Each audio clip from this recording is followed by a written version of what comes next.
우리 함께 볼 말씀은 출애굽기 1장 20절부터 22절의 말씀입니다. 20절부터 22절 말씀을 우리 합독하도록 하겠습니다. 하나님이 그 산파들에게 은혜를 베푸시니 그 백성은 번성하고 매우 강해지니라. 그 산파들은 하나님을 경외하였으므로 하나님이 그들의 집안을 흥왕하게 하신지라. 그러므로 바로가 그의 모든 백성에게 명령하여 이르되 아들이 태어나거든 너희는 그를 나일강에 던지고 딸이거든 살려두라 하였더라. 아멘. 우리가 지난 창세기를 통해서 무엇을 봤습니까? 하나님께서 택하신 그 백성을 통해 구원의 서정을 우리에게 보여주셨죠. 아브라함부터 야곱에 이르기까지 세 족장을 거치며 그리고 요셉에 이르기까지 하나님의 언약은 반드시 성취되어지는 것을 우리는 보았습니다. 그리고 그 이스라엘의 12 아들들을 통해서 하나님이 언약하신 대로 그 애굽의 고센 땅에서 한 민족으로 번성하게 되어진 것을 우리는 보게 되어졌죠. 여러분, 이스라엘 백성의 정체성은 무엇입니까? 바로 하나님의 백성입니다.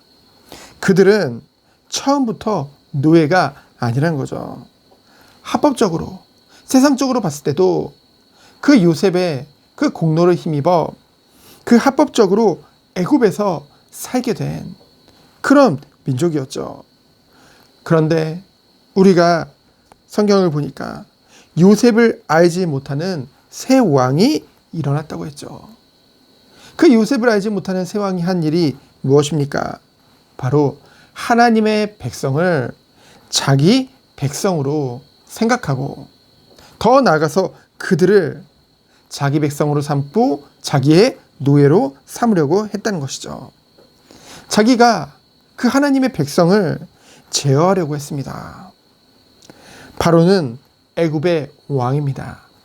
살아있는 신이죠. 절대 권력자입니다. 곧 사단을 상징하죠. 그들을 자기 백성 노예 삼으려고 어떻게 했습니까? 온갖 세상적인 방법을 다 동원했죠. 그들을 학대하고요. 고되게 일을 시키고요. 엄하게 하고요. 하지만 성경 말씀을 보면은 이스라엘 백성들은 그러면 그럴수록 더욱더 번성해 나가는 것을 우리는 보게 되어집니다. 하나님의 언약은 그 누구도 막을 수 없는 것이죠. 하지만 그 세대의 사람들이 다 죽고 남겨진 이스라엘 백성은 어땠습니까? 점점 본인들도 모른 채 노예와 되어지는 것을 보게 되어지죠. 노예가 아니지만 이미 노예가 된 것입니다. 하나님의 백성의 정체성은 무엇입니까? 하나님을 바라보고 하나님을 의지하고 그 증거로 나중에 출애굽을 통해서 하나님이 보여주신 것이 무엇입니까?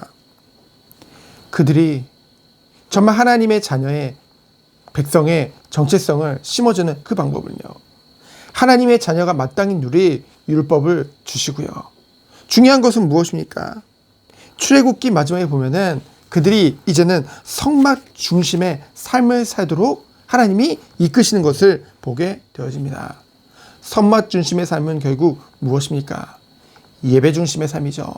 교회 중심의 삶입니다. 결국 예배라는 것은 무엇을 말합니까? 하나님의 백성에게, 하나님의 자녀에게 있어서 가장 중요한 것은 예배의 축복인 줄 믿습니다. 여러분, 오늘도 우리가 예배를 드리는데요. 우리가 한번 생각해 봤으면 좋겠어요. 이 예배의 본질이 무엇이냐? 그리고 이 예배의 대상은 누구냐? 예배의 본질은 무엇입니까? 그리스도의 그 사랑과 은혜를 힘입어서 주의 자녀된 백성들이 하나님께 나를 드려서 영광 돌리는 것이 바로 예배의 본질이죠.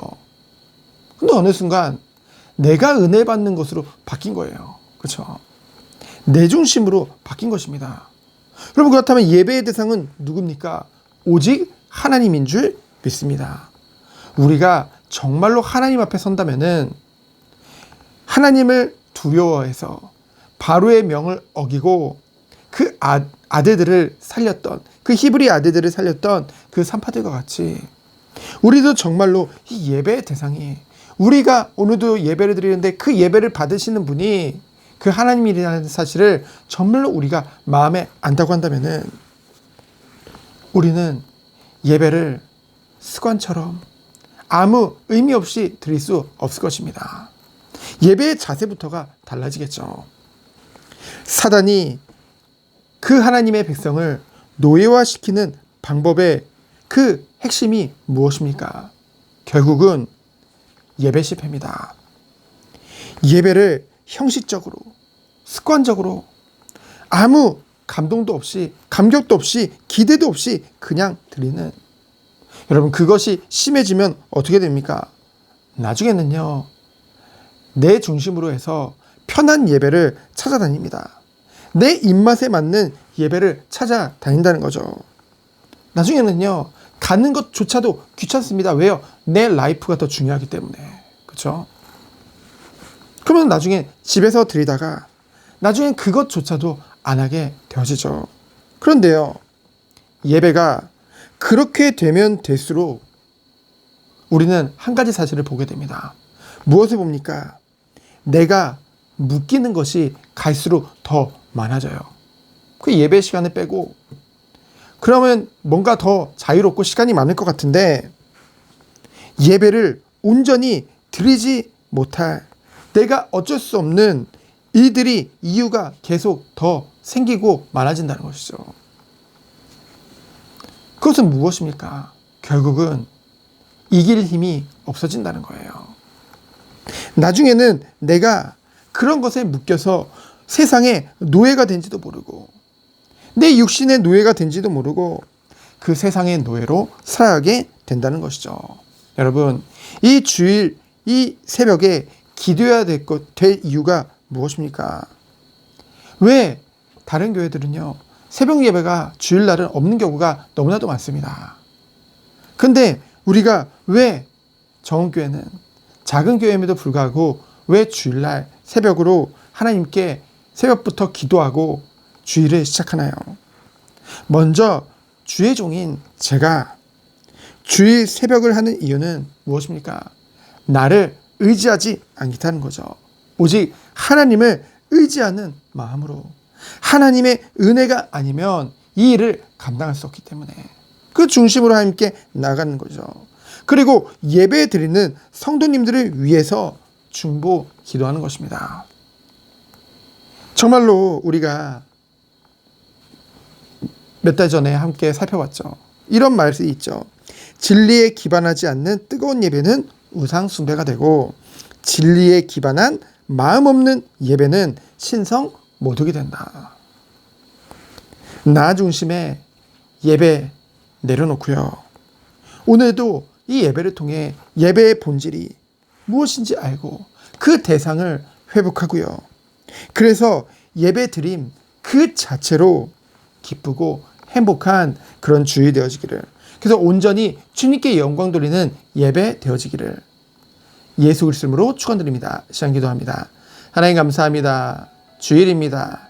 오직 하나님께 영광 돌리는 예배의 본질을 회복하는 하루 되도록 주께서 축복하여 주옵소서.